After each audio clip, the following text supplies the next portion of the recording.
thing, or even just a random worrying thought about a weird conversation you had yesterday? The physics analogy really clicked for me because I usually think of noise as just an annoyance, like, ugh, that loud truck is distracting. But the thesis argues it is way more malicious than that. It is entirely a subtraction game. This is the crucial part for everyone to understand. The channel size is fixed. You only have 10 bits. Exactly. You only have 10 bits. If noise, say, worrying about that weird email you just got takes up 5 bits, you don't just have a minor distraction. You have physically lost 50% of your intelligence for the task at hand. That is genuinely terrifying. It means we aren't just multitasking, we are actively lobotomizing ourselves in real time. That is a very stark way to put it, but yes. If the noise floor rises to 10 bits, your throughput for actual productive work drops to absolute zero. The pipe is just clogged. The pipe is clogged. Yeah. It literally does not matter how smart you are or how much you want to do the work. The signal physically cannot pass through the channel. Which perfectly explains why you can sit at your desk for 8 hours, feel incredibly busy and stressed, and get absolutely nothing done. You were just processing noise. Precisely. You were processing data all day, but none of it was signal. Okay, so if the baseline is this pathetic 10 bits per second, how do we ever get anything complex done at all? This brings us to what the thesis calls the holy grail section, flow states. Yes, flow. We have all heard of being in the zone, but the math here is fascinating. It really is. The thesis revisits Mihaly Csikszentmihalyi's classic concept of flow, but it actually quantifies it using this bit model. When you enter a flow state, your processing capacity doesn't just improve by 10 or 20%. It physically expands from 10 bits per second to roughly 110 bits per second. That is an 11-fold increase. That is like trading in a rusty bicycle for a Ferrari. It is a massive upgrade. The biological mechanism for how that happens is really counterintuitive. It is a state called transient hypofrontality. Which basically means temporary underbraining, right? Close. Yeah. It means the prefrontal cortex, which you can think of as the CEO of your brain, actually shuts down. The CEO of your brain. Yeah. Incredibly. That is the part of you that monitors your behavior, doubts your decisions, checks the time, and wonders if you left the oven on. So the micromanager leaves the building, and suddenly the workers can actually get things done. That is a perfect analogy. The manager takes up a huge amount of bandwidth just monitoring the cell. When that shuts off, the internal noise drops to near zero and the channel physically widens. You lose the sense of self, but you gain the ability to process incredibly complex information. But this is the part that made me wince while reading this high performance state is incredibly fragile. The thesis calls losing flow a catastrophic capacity event. It is tragic, really, because you are operating at 110 bits per second. You are flying, and then someone taps your shoulder and says, "Hey, give a sec." The most dangerous words in the English language. Absolutely. That single interruption forces your prefrontal cortex to boot back up instantly to process the social interaction. You don't just pause the Ferrari, you slam it into a literal brick wall. You drop from 110 bits back down to 10 bits instantly. Instantly. That is a 91% loss of cognitive power in a split second. And it is not just a matter of, okay, I answered your quick question, now I am right back to writing. We have talked about Glory Mark's research on the show before, that it takes an average of 23 minutes and 15 seconds to get back on track. Right. But this thesis puts an actual bit cost on that recovery time. The bit calculator. I love this tool in the paper. Walk us through the math of a simple 30-second interruption using that calculator. Okay, so let's say you are in flow. You're writing a complex report.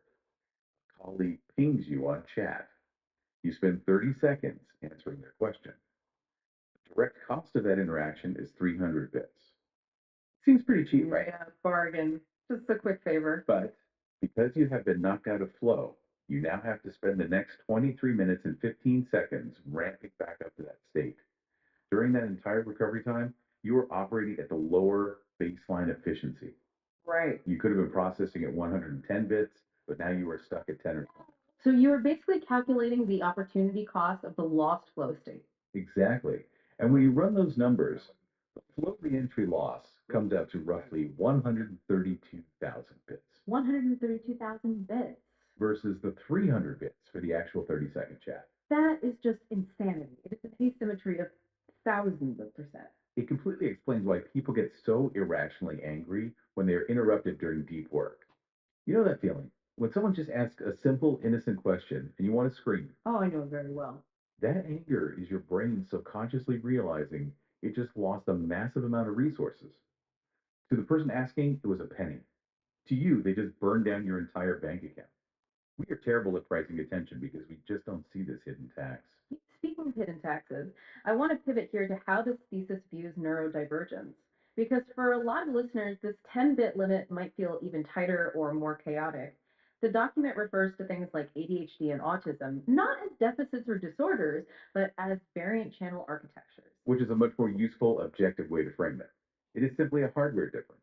So let's look at ADHD first. If a neurotypical brain has a 10-bit type, what does the ADHD brain look like in this model? Well, the type is actually the exact same size. The capacity isn't huge. The problem is the filter. The thesis suggests ADHD is characterized by a structurally elevated noise floor. The filter that is supposed to block out the air conditioner humming or the conversation in the next room is porous. So the background noise just floods into the pipe. Right, and because the noise is taking up, say, 7 bits of the channel automatically, you only have 3 bits left for your actual work. It's creates what the author calls the neurodivergent tax.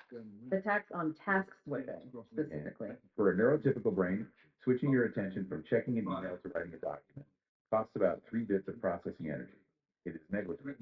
But for an ADHD brain, there is a structural multiplier about 2.5 times higher. So that exact same switch costs 7.5 bits. Wow. So if you have ADHD and your job forces you to multitask, you are essentially redlining your engine all day. Exactly. You are burning through your entire daily energy budget just orienting yourself to do tasks. It explains why a day of supposedly light administrative work can leave someone with ADHD completely catatonic by 5 p.m. They didn't do hard conceptual work. They just paid the switching tax all day long. On the flip side of that, we have the autism profile, which the paper describes as enhanced compression. This part is really cool.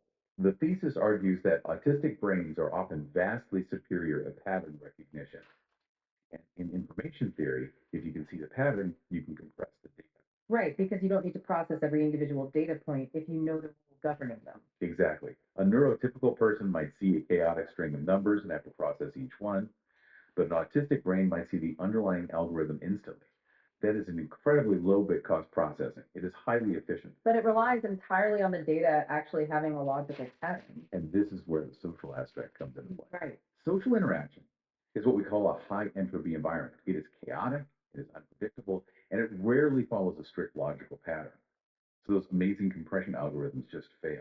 The autistic brain has to process every subtle facial microexpression, every slight tone shift manually without any compression.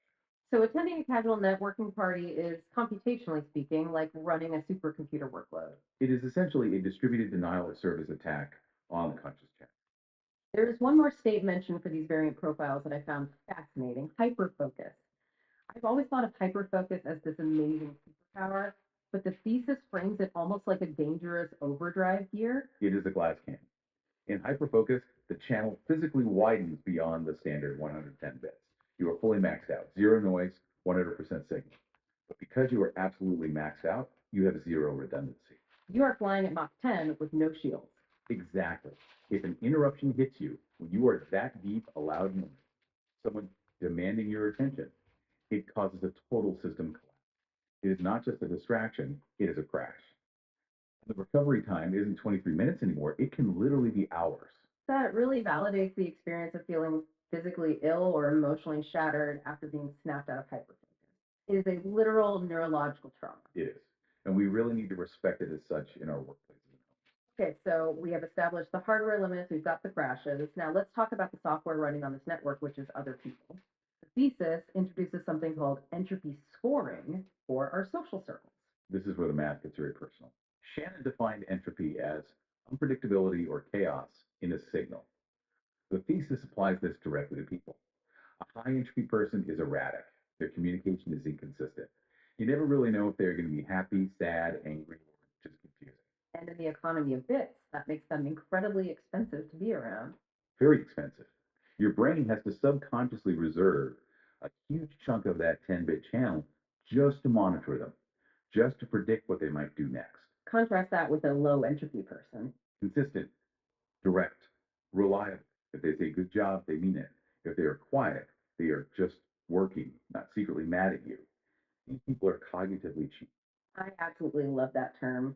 I seriously want cognitively cheap written on my tombstone.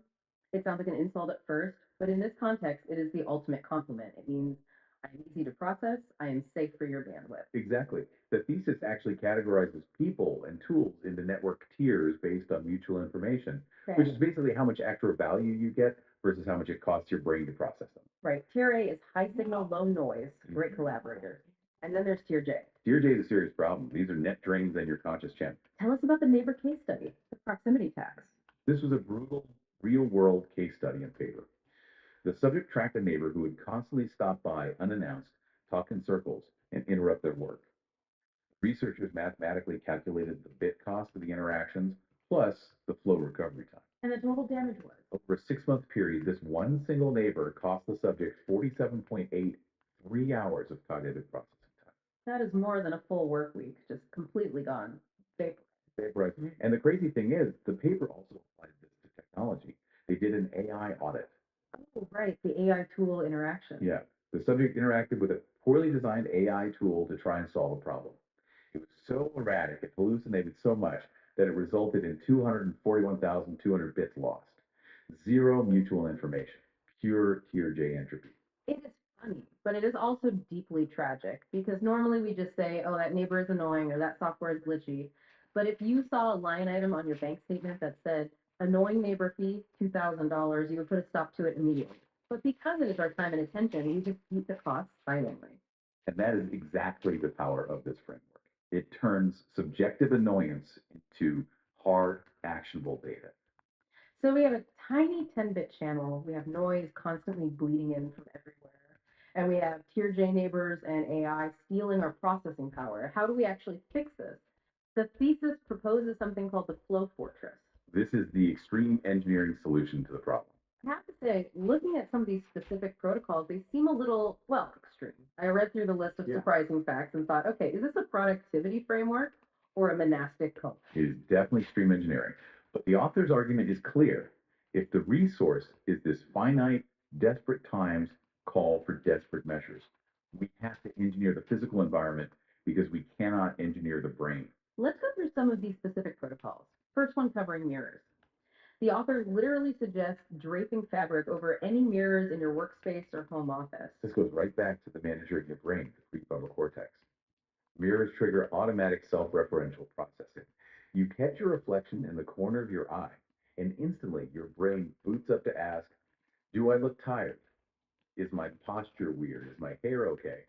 That is the prefrontal cortex waking up and eating your bandwidth. So you are basically saving bits by deliberately not being vain. You are saving an estimated 15,000 bits per day just by stopping those subconscious micro loops of self-judgment. Okay, I can kind of see the logic there. But this next one, no clocks. Removing all clocks, digital and analog, from your visual field while working. This addresses temporal anxiety.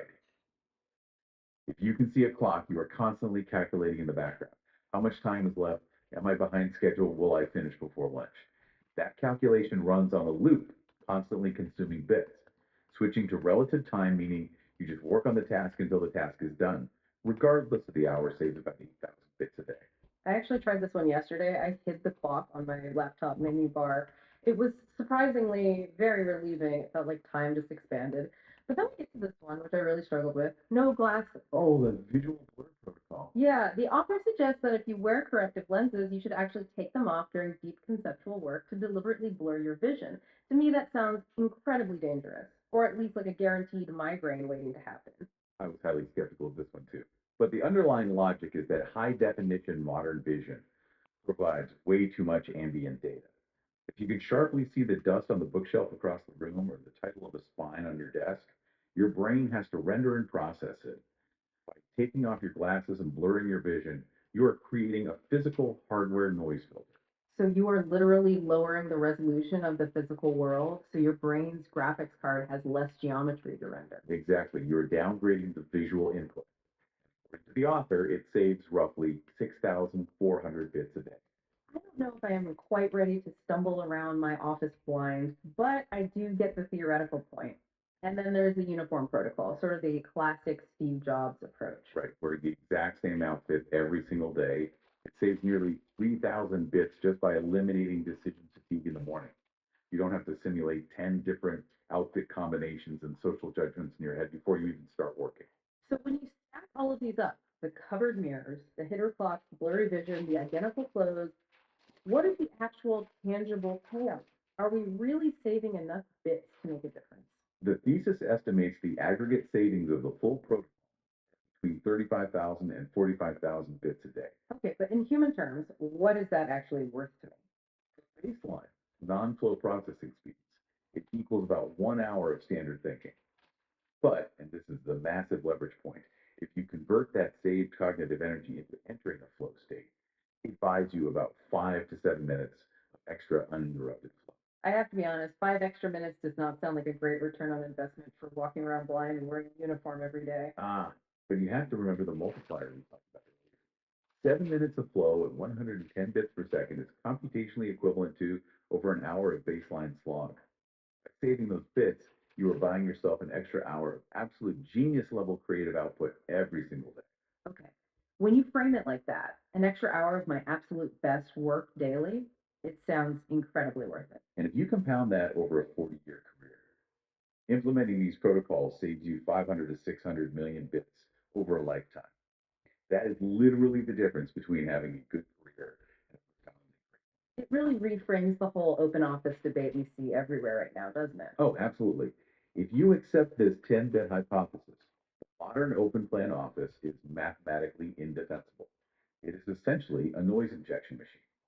You are taking a large group of people with severely limited cognitive bandwidth and putting them in a physical environment specifically designed to saturate that bandwidth with constant visual movement and auditory chaos. It is systemic sabotage. It is pure cognitive sabotage. You are paying people for their brains and then putting them in a room that actively disables their brains. I also think this entire framework gives us a really powerful new language for self-advocacy, especially for neurodivergent people in the workplace. Instead of saying, hey, can you keep it down? The noise is annoying me, which unfortunately just sounds like a personal preference. Right. It makes it sound like you are just being difficult or overly sensitive. Exactly. But now you can say, I have a structural requirement for a lower noise floor to maintain my throughput. My hardware requires a low entropy environment to function efficiently. It completely removes the emotion and moves the conversation from feelings to physics. It is very hard for management to argue with hard bandwidth constraints. Now, we should be fair and point out a key limitation here. This is one master's thesis. It is technically an n=1 study. The author was essentially her own test subject for these extreme protocols. That is very true. Your mileage may absolutely vary.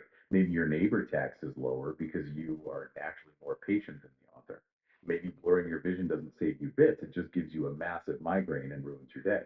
But the underlying framework holds up remarkably well. The specific daily bit counts might shift from person to person, but the core principle that conscious attention is a strictly finite physical resource governed by information theory is incredibly solid. I agree completely. It bridges the gap between systems engineering and cognitive psychology in a way I haven't really seen done before. It treats the human mind as a constrained system to be carefully managed, not just an infinite magic box of willpower. I want to leave everyone listening with this final thought to mull over. We spend so much money and time obsessing over faster phones, faster fiber internet, faster processors. We obsess over gigabits and terabytes per second. We constantly optimize our tech. But the single most critical connection you possess, the one between your internal intent and your external action, the connection that actually creates the reality of your life, is a tiny, fragile 10-bit channel. That is the ultimate bottleneck of human existence.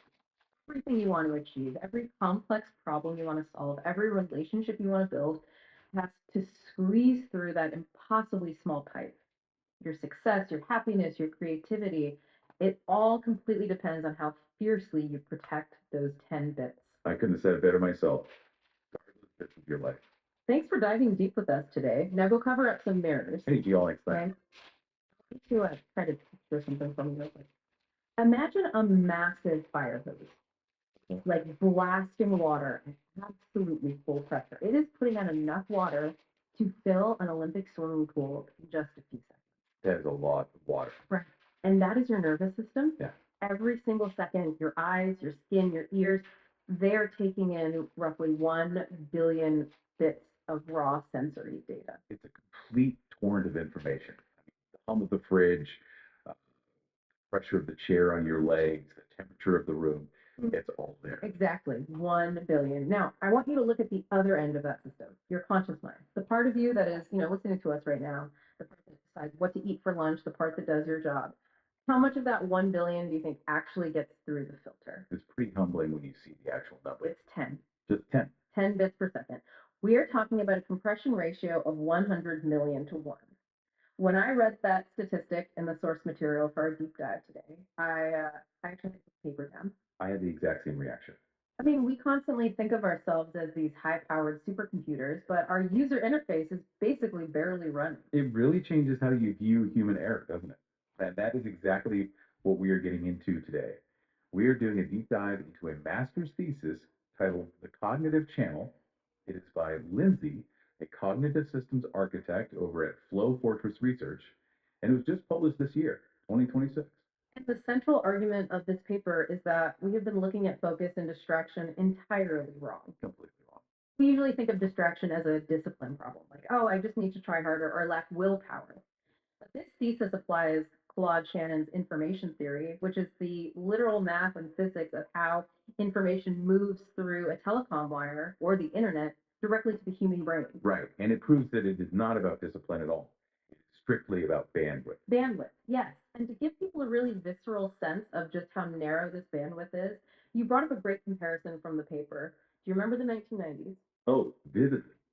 So specifically the sound of a dial-up modem trying to connect to the internet. That horrible screeching robotic noise, Yeah. of course. That dinosaur of a machine, which took 5 minutes just to load a single grainy picture, ran at roughly 4,440 bits per second. Okay, wait. So a 90s dial-up modem is doing over 4,000 bits. And my conscious brain, the thing that wrote Shakespeare and built the pyramids, is doing 10. That is the physical reality of our biology. Your conscious processing speed is less than 0.25% of a dial-up modem. Wow. So when you feel overwhelmed, when you feel like you just cannot keep a thought in your head, it is not because you are weak or undisciplined. It is because you are literally trying to shove a freight train through a cocktail straw. So let's get into the actual mechanics of this, because the thesis uses a very specific framework to explain why we are so easily derailed. It maps the brain directly to Shannon's communication model. Break that down for us a bit. Sure. So in any communication system, like a phone line or a computer network, you have a source, a transmitter, a channel, and a receiver. Okay. Brain, according to this paper. The source is your intent. It is what you want to do. Like, I want to write this email. Okay. The transmitter is your attentional focus. And the channel is that tiny 10-bit pipe we just talked about. And the receiver, that would be working memory, right? Where the work actually gets assembled and done. Right. Now, in a perfect world, the signal goes from intent to action smoothly. Shannon's model introduces the ultimate villain of the story, which is noise. Noise. Yeah. In a copper wire, noise is static. Your brain, noise is, well, it's everything else. Yeah. A notification ding, a flickering light, a hunger pang, or even just a random worrying thought about a weird conversation you had yesterday. The physics analogy really clicked for me because I usually think of noise as just an annoyance. Like, ugh, that loud truck is distracting. But the thesis argues it is way more malicious than that. It is entirely a subtraction game. This is the crucial part for everyone to understand. The channel size is fixed. You only have 10 bits. Exactly. You only have 10 bits. If noise, say, worrying about that weird email you just got takes up 5 bits, you don't just have a minor distraction. You have physically lost 50% of your intelligence for the task at hand. That is genuinely terrifying. It means we aren't just multitasking. We are actively lobotomizing ourselves in real time. That is a very stark way to put it, but yes. If the noise floor rises to 10 bits, your throughput for actual productive work drops to absolute zero. The pipe is just clogged. The pipe is clogged. Yeah. It literally does not matter how smart you are or how much you want to do the work. The signal physically cannot pass through the channel. Which perfectly explains why you can sit at your desk for 8 hours, feel incredibly busy and stressed, and get absolutely nothing done. You were just processing noise. Precisely. You were processing data all day, but none of it was signal. Okay, so if the baseline is this pathetic 10 bits per second, how do we ever get anything complex done at all? This brings us to what the thesis calls the Holy Grail section flow states. Yes, flow. We have all heard of being in the zone, but the math here is fascinating. It really is. The thesis revisits Mihaly Csikszentmihalyi's classic concept of flow, but it actually quantifies it using this bit model. When you enter a flow state, your processing capacity doesn't just improve by 10 or 20%. It physically expands from 10 bits per second to roughly 110 bits per second. That is an 11-fold increase. That is like trading in a rusty bicycle for a Ferrari. It is a massive upgrade. And the biological mechanism for how that happens is really counterintuitive. It is a state called transient hypofrontality. Which basically means temporary underbringing, right? Close. Yeah. It means the prefrontal cortex, which you can think of as the CEO of your brain, actually shuts down. The CEO just leaves. Yeah. You know, usually That we is the talk part of about you that monitors your behavior, doubts your decisions, checks the time, and wonders if you left the oven. So the micromanager leaves the building, and suddenly the workers can actually get things done. That is a perfect analogy. Start waking up. The manager takes up a huge amount of bandwidth just monitoring its brain almost entirely. That shuts off failing. Like if you can't just power through and change your behavior, society tends to view that as a character flaw. Totally. But then you step into the world of sleep and modern technology, and suddenly that whole willpower model just completely falls apart. It really does. We've all had that moment. You are lying in bed, it's midnight, your eyes are just burning, and you know you have to be up in 6 hours, and you tell yourself, I'm just going to put the phone down. And then And then you don't. you don't. Or, you know, you do, but you pick it right back up 10 minutes later just to check one last thing. Which is, quite literally, the absolute definition of a biological trap. Yeah. And we blame ourselves for it constantly, assuming we just, don't have enough self-control. Right. Well, welcome to the deep dive. Today, we are focusing on you, the listener, and tackling a massive aha moment about why that simple, universally given advice to just put your phone down before bed completely fails almost every single one of us. Yeah, it's so frustrating. It is. We are looking at one incredibly fascinating medical paper today. It's by Dr. Manu Barrero, and it's titled Light Sleep and the Dopamine Trap. And the thing is, the standard way we look at this issue is just fundamentally wrong. We usually treat screen addiction and poor sleep as two totally separate parallel problems. There's two bad things happening once. Exactly. Like you have a bad habit with your phone, and separately you happen to have trouble sleeping. But the mission of our deep dive today is to reveal that they are actually sequential. Sequential. Right. They form a biological closed loop. The screen breaks the sleep, and then the screen exploits the broken sleep. It's a continuous, self reinforcing cycle. Okay, let's